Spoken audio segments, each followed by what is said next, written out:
Yeah, welcome everyone to an unboxing of the Sony WH-CH720N over-the-ear noise-cancelling headphones with a advertised rated battery of 35 hours. And switching over to the back, typical Sony fashion, there's some quick features listed, functions available, as well as supported smart assistants listed on the top of the box as well. So this is the 720. I have reviewed the 710, the previous generation version of these headphones. You can find that on my channel if you want to look it up, but a review to the 720, which I'm unboxing now, will be, there'll be a link to that in the video description, so you can kind of quickly reference that if you want to. So continue with the unboxing, let's see what we get. Very similar box setup to the 520, which is another cheaper wireless headphones that I also looking at.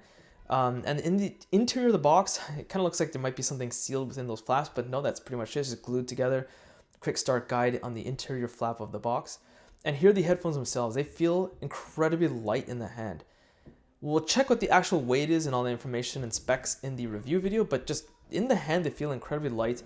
They look much more polished than the previous version, which is a 710. Like, they look way more cleaner, more pricier looking, even though they're still mid-tier priced.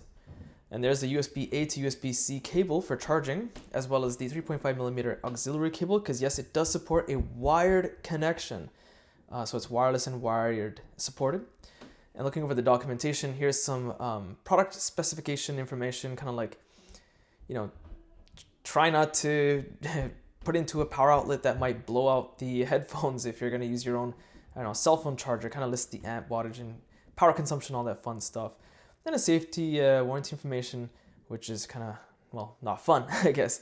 But yeah, as you can see, they're much more polished, much more impressive looking than the 710. But again, the link to the review of this model, the 720, will be in the video description, as well as links to my social networks and website. So that's pretty much it. If you found this video useful, be sure to hit the like button, subscribe, and thanks for watching.